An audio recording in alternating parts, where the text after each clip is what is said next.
भगत आंदोलन। मेवाड़ प्लस बागड़ भीलों ने मेवाड़ और बागड़ के भीलों ने शुरू किया, बाद में ईडर, विजयनगर एवं सूंठ में भी फैला।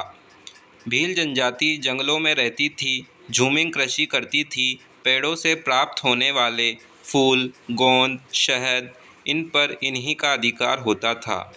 भीलों का मुखिया गमेती कहलाता था। मेवाड़ के राजा महाराजाओं ने भी भीलों का सहयोग किया। कालांतर मराठों का हस्तक्षेप बढ़ने के कारण 13 जनवरी 1818 को मेवाड़ महाराणा भीम सिंह ने अंग्रेज़ों से संधि कर ली। जब 1818 में संधि हो गई, तब अंग्रेज़ों का पीए रेजिडेंट बनाया गया। कर्नल जेम्स टोड मेवाड़ के प्रथम पीए बनाए गए। 1818 से 1823 तक पीए रहे।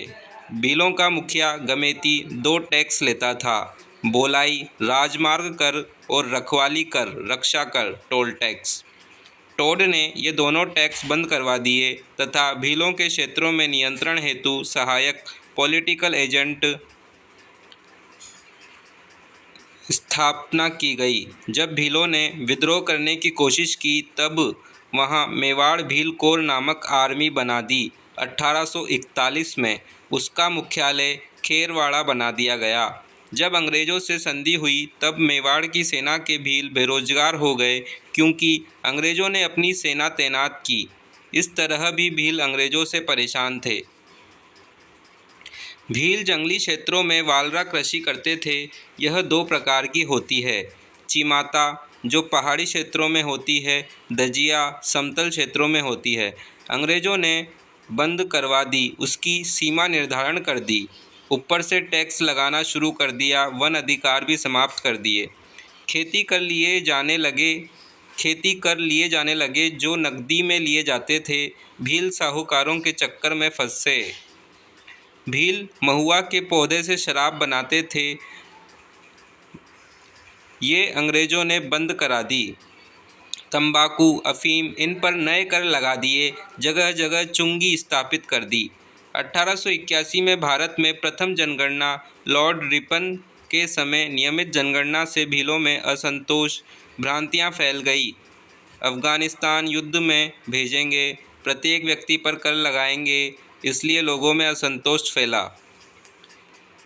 गोविंद गिरी का जन्म 1858 में डूंगरपुर के बांसिया बेड़सा गांव के बंजारे परिवार में हुआ। इनके गुरु बूंदी के दशनामा अरवाड़ा के राजगिरी स्वामी दयानंद सरस्वती से प्रभावित होकर गोविंद गिरी ने भीलों को जागृत करने का आंदोलन चलाया। गोविंद गिरी को मानने वाले इनके शिष्य ही भगत कहलाए तथा इनके द्वारा लोगों को जागृत करने के कारण इसे भगत पंथ कहते हैं। इन्होंने प्रथम घूणी बेड़सा गांव के पास छाणी डूंगरी में स्थापित की तथा घूणी के बाहर निशान लगाए सफ़ेद झंडे। 1883 में गोविंद गिरी ने सिरोही में संत सभा की स्थापना की। भीलों की आपसी लड़ाइयों, भाईचारे, प्रेम भाव से रहने हेतु ही संत सभा की स्थापना की। गोविंद गिरी का मुख्य भगत सुरजी भगत है। भीलों को एकेश्वरवाद का सिद्धांत दिया। भीलों को हिंदू धर्म के दायरे में रखने हेतु भगत पंथ की स्थापना की। गोविंद गिरी ने संत सभा का प्रथम अधिवेशन 1903 में अम्बाद्रा गांव मानगढ़ पहाड़ी बांसवाड़ा सूंग की सीमा पर किया। गोविंद गुरु के उपदेशों से शराब की बिक्री कम हुई, आबकारी राजस्व में कमी आई। गोविंद गिरी का विरोध किया गया, इनके भक्तों को जबरन शराब पिलाई गई। 1908 में ये बेड़सा गांव छोड़कर ईडर व सूंद चले जाते हैं तथा यहाँ के भीलों को जागृत करते हैं। 1910 तक यही गुजरात के भीलों को जागृत किया। 1911 वापस बेड़सा आते हैं, भीलों को संगठित करते हैं तथा मानगढ़ पहाड़ी पर ये अपनी घूणी रक्षा हेतु किलेबंदी कर लेते हैं, कोतवाल नियुक्त कर देते हैं। भीलों के बढ़ते प्रभाव के कारण आम जनता भी परेशान हो जाती है तथा महाराणा से शिकायत करती है। महाराणा अंग्रेज़ों से शिकायत करते हैं। 1913 में जांच हेतु 2 पुलिस वाले यूसुफ खां एवं गुल मोहम्मद जाते हैं। इनके भगत गुल मोहम्मद की हत्या कर देते हैं। यूसुफ खां भाग जाता है। 17 नवंबर 1913 मेवाड़ भील कोर की सेना मानगढ़ पहाड़ी को चारों तरफ से घेरकर अंधाधुंध गोलियां चलाती है। कर्नल शटन के आदेश पर अंधाधुंध गोलियां चलाई गई। मार्गशीर्ष पूर्णिमा को 1500 भील शहीद हो गए। गोविंदगिरी एवं पुंजा वीर को गिरफ्तार कर लिया जाता है।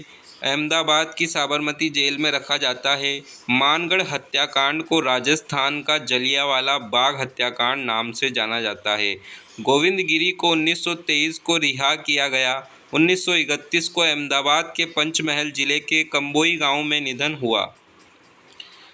दौलजी काका एवं सुरजी भगत भी इस आंदोलन से जुड़े थे।